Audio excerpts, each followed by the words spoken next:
রোদ থাকায় আরও উন্নতি হয়েছে হাওর পরিস্থিতির। দর্শক, এ ব্যাপারে আরও জানাতে ব্রাহ্মণবাড়িয়া এবং নেত্রকোনা থেকে যুক্ত হচ্ছেন আমাদের সহকর্মীরা। প্রথমে চলে যাচ্ছে ব্রাহ্মণবাড়িয়ায়, সহকর্মী প্রকাশ দাস রয়েছেন সেখানটায়।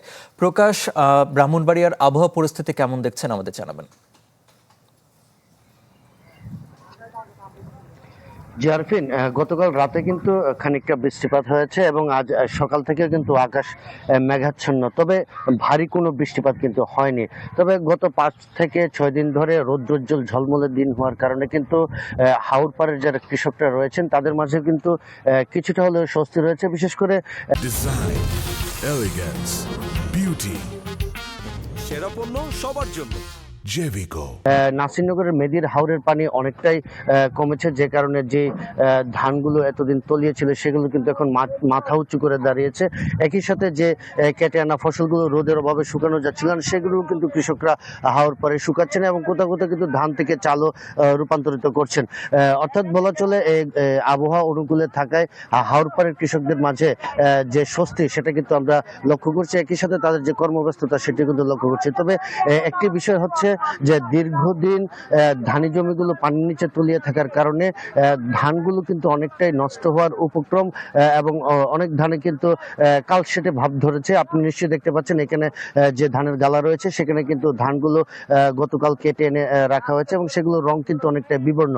তো কৃষকরা বলছেন যে আসলে তারা কিন্তু চলতি মৌসুমে বোরো ধানের আবাদ করে আর্থিকভাবে অনেকটাই ক্ষতির মুখে রয়েছেন, কারণ এবার কিন্তু আগাম পানি চলে আসার কারণে অনেকটা অপ্রস্তুত অবস্থাতেই তাদের যে কষ্টের ফসল রয়েছে সেগুলো কিন্তু পানির নিচে তলিয়ে যায়। তো ইতিমধ্যে কিন্তু কৃষি বিভাগের পক্ষ থেকে জানানো হয়েছে যে এই নাসিরনগর হাওরের 285 হেক্টর ধানি জমিকে স্থায়ী ক্ষতি হিসেবে ধরা হয়েছে এবং ক্ষতিগ্রস্ত কৃষক যারা রয়েছেন তাদের মধ্যে কিন্তু ইতিমধ্যে ত্রাণ সহায়তা কার্যক্রম উদ্বোধন করা হয়েছে। আরিফিন। প্রকাশ, আপনাকে ধন্যবাদ। সহকর্মী হানিফুল্লাহ আকাশ রয়েছেন নেত্রকোনায়। আকাশ, এই আকস্মিক বন্যায় কি পরিমাণ ফসলের ক্ষতি হয়েছে এবার? আরিফিন, নেত্রকোনায় কিন্তু যে উজান থেকে নেমে আসা ঢল এবং যে অতিবৃষ্টির কারণে নেত্রকোনায় প্রায় 22,000 হেক্টর জমির যে বোরো ফসল সেটি কিন্তু হাওরে একেবারেই ক্ষতিগ্রস্ত হয়েছে এবং আমাদের নেত্রকোনায় এবছর 1,84,000 হেক্টর জমিতে বোরো ফসল করা হয় 10 উপজেলায়।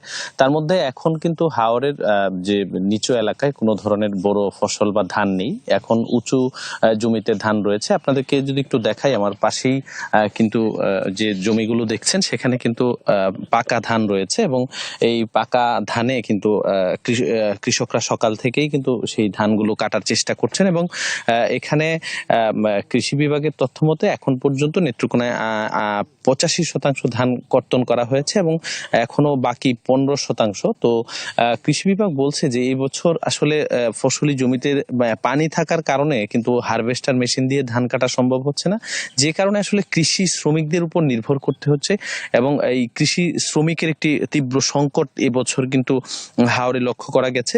এই সব কারণে কিন্তু ধান কর্তন দেরি হচ্ছে এবং হাওরে এখন সম্পূর্ণভাবেই কিন্তু আসলে সব ধানই পাকা অবস্থায় রয়েছে এবং ব্রি 28 যে ধান এবং সেটি কিন্তু এর মধ্যে কর্তন হয়েছে এবং শুধুমাত্র হাওরে এখন ব্রি 29 জাতের যে ধানটা সেটি কিন্তু রয়েছে। তো সব মিলিয়ে বলা চলে নেত্রকোনা এবছর যে হাওরে ক্ষতি হয়েছে তার আর্থিক যে পরিমাণ সেটি কৃষি বিভাগ জানিয়েছে প্রায় 450 কোটি টাকা।